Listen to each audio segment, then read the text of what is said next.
elefante,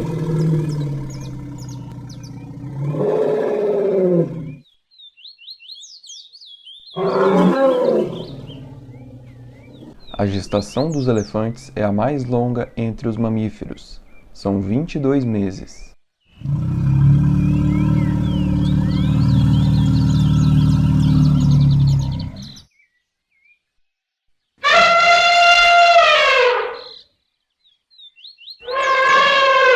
Os elefantes são capazes de identificar os sentimentos e o estado psicológico dos seus companheiros.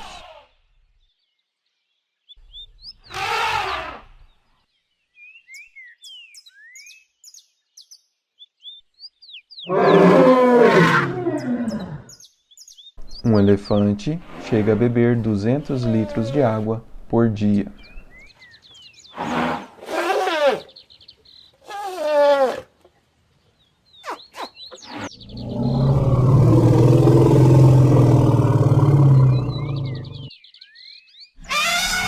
A tromba de um elefante é capaz de sugar 10 litros de água de uma só vez.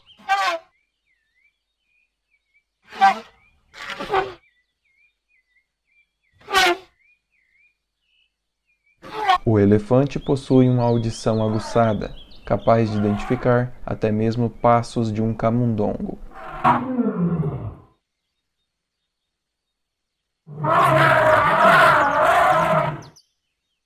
Um elefante come 120 quilos de plantas, capins e folhagens por dia.